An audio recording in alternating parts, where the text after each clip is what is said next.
The two then laugh until they're not laughing anymore because this big nigga pulls up and is ready to The movie begins with an egotistical narcissist of a car, Lightning McQueen, gassing himself up before a race, as we see that he's a hotshot amongst the cars. We also see that everyone in this movie is a car, which begs the question, are they born or are they made? Anyways, McQueen is seen overtaking everybody else in the race with ease. We are then introduced to the only other two important characters in this race, Strip Weathers and Chick Hicks, competing for the Piston Cup, with Strip about to retire and Chick being a runner-up who can never seem to be just quite good enough for top spots. And of course McQueen the rookie, who is now popular because he's good, I guess. Back to the race though, as we see Chick cheat by bumping into McQueen, making him lose his position, as he literally causes an accident mid-race to stop McQueen. And if the cars are meant to be like people, I'm pretty sure someone died here. Look at this.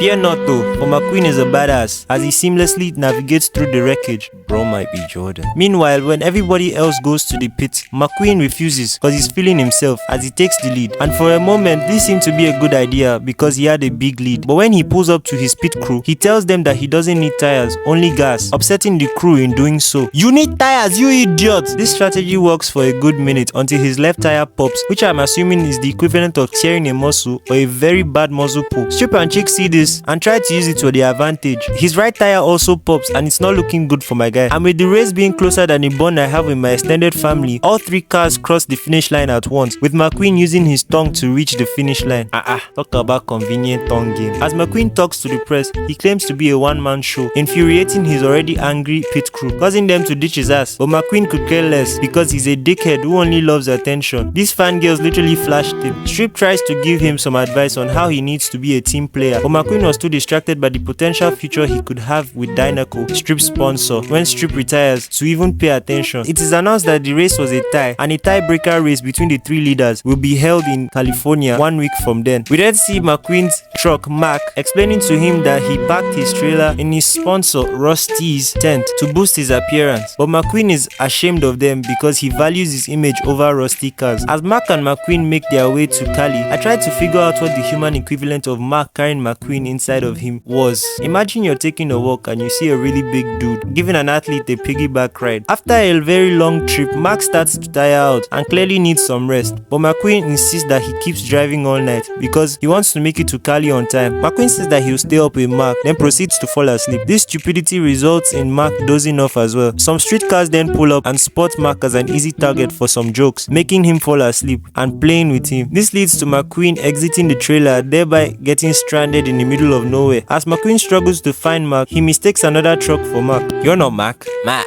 I ain't no Mac. I'm a pedophile, for damn sake. McQueen then tries to catch up to Mac, who is on the interstate, by using Route 66, which leads him to Radiator Springs. But because he's speeding, he gets chased down by the sheriff. This chase then leads to McQueen driving into town and destroying their road so bad that the potholes we have over here actually looks fine. As McQueen finally gets caught, we cut to Cali and see the press eagerly awaiting McQueen's arrival. But oh shit, he's not there. It seems as though he used juju to disappear. McQueen is then declared missing. We see McQueen wake up to the handsome face of a rusty car called Meta as he realizes he's in prison. He asks Meta if he recognizes him because he believes he's so famous everyone should know who he is. Meta doesn't know him though, as he tells him that he's in Radiator Springs. The sheriff then tells Meta to tow McQueen to court. And another question is raised here. Are those his nuts being grabbed? At court, McQueen is seen being a dickhead without a lawyer, and with nobody wanting to fill the position, Meta volunteers as we are introduced to the town judge, Doc. He tells McQueen to leave the town with basically no consequences, but then the town attorney, Sally, walks in. McQueen didn't know this though, as he tries to raise her up, but fails miserably. Sally proceeds to convince the town to change Doc's mind, sentencing McQueen to community service, telling him to fix the road. But as soon as McQueen is let go, he tries to make a run for it. On his way out, he runs out of gas and is forced to fix the road. McQueen listens to the radio and finds out that Chick has already arrived in Cali, and he thinks he's going to take his spot as the face of Dynaco. Hey McQueen, you are gay.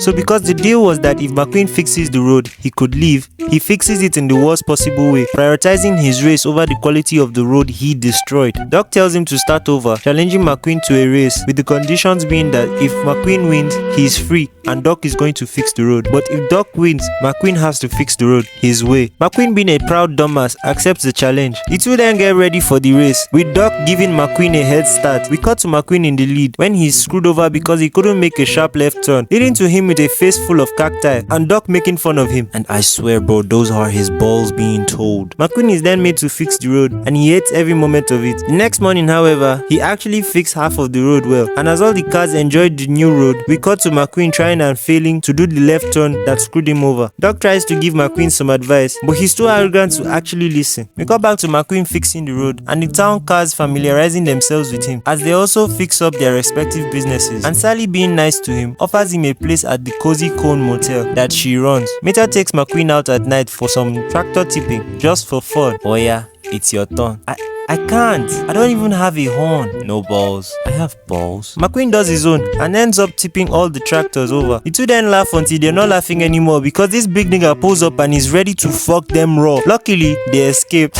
We got back to the town and Mcqueen and Mito are driving and walking. Driving and talking, with Sally at her place low-key listening. The two talk about how Mcqueen likes Sally. Then Meta proceeds to show Mcqueen his impressive backwards driving technique. The two talk some more, with Mcqueen explaining to Meta that winning this race would change his life and help him get rid of his current sponsor, Rusty's, and the rusty cars that come with it. Meta asks him what's wrong with rusty cars, being a rusty car himself. Mcqueen says he wasn't referring to him, just the others, and that he actually likes him. No homo. Meta low-key hurt, asks Mcqueen if he could get him a ride in a helicopter, as he's always wanted to ride in one, to which Mcqueen agrees, kinda sarcastically though. But Meta calling Mcqueen his best friend completely changes how he viewed Meta. Sally meets Mcqueen and questions him about whether or not he actually meant the agreement of giving Meta a helicopter ride, and telling him that Meta trusts him. Hey, have you seen the sheriff?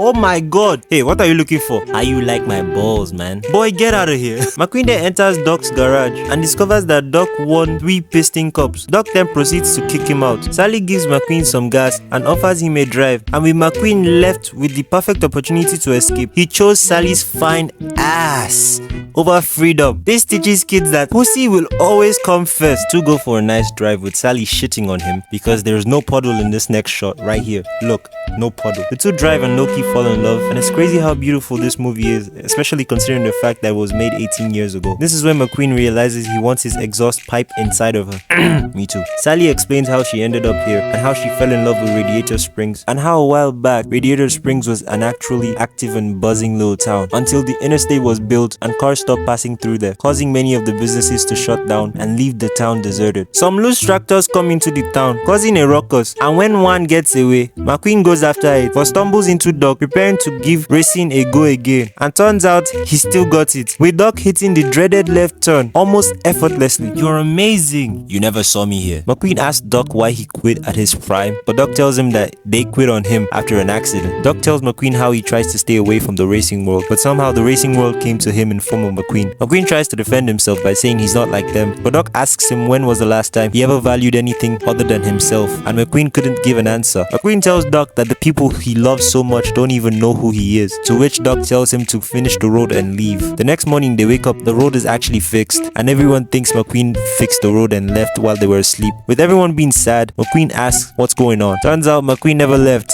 and he goes on to try out everyone's businesses, and they all love him now. He even got a new paint job, and it seems as though Mcqueen really helped fix the place up. But during their fun time, a bunch of cars start coming into the town, who turn out to be the press, and Mcqueen's truck, Mac, who tells him that they have to go back to Cali right now. Mcqueen and Sally bid farewell, and Mcqueen leaves. Turns out Doc was the one who called the press because he didn't want Mcqueen in town no more, and everyone ends up sad. We cut to Cali, and Mcqueen is trying to gas himself up as usual, but he keeps thinking about his homies in Radiator Springs. The race is about to start, and he can't get Sally's fine ass out of his head. He gets so distracted that he ends up on the field. But get me a plate of jollof and some chicken on top. Turns out the gang pulled up, and with some good old plot armor, Mcqueen locks in. Chick tries to cheat again, but Mcqueen hits him with the revised drive he learned from Meta, landing himself in second place. Chick pops Mcqueen's tire, which I believe should disqualify Chick from the race, but it doesn't. Mcqueen pulls up to get his tires changed, and holy shit, their mustaches fell off. Pussy. They head into the final lap, and Mcqueen tries to overtake Chick, but because this nigga is salty, he hits Mcqueen off the track track, hitting Strip as well in the process. Mcqueen, however, is the main character, so he uses Doc's advice, and boy oh boy, that drift was flawless, and now he's in first place. But Chick, again being a dickhead, knocks Strip off the track, causing a horrific accident, which reminds Mcqueen of Doc's accident. He then stops right before the finish line, allowing Chick to win the race. He then goes to help Strip finish his last race, showing some good sportsmanship, which in my opinion shows McQueen's growth from thinking about himself to putting others before him. But bro, he could easily have just cross the finish line, then go back to help Strip. It was his last race anyway. Surprise, surprise though, nobody celebrates with Chick and they all boo him. Mcqueen gets offered to be the new face of Dinoco, but he declines because he's now come to love the people who actually helped him grow. He does manage to land Meta that helicopter ride that he always wanted. Radiator Springs yet put back on the map because Mcqueen sets up his headquarters in the town. He and Sally race back to town and they live happily ever after. Moral of the story, don't be a dickhead or else you'll never bag a bad bitch with a waist tattoo.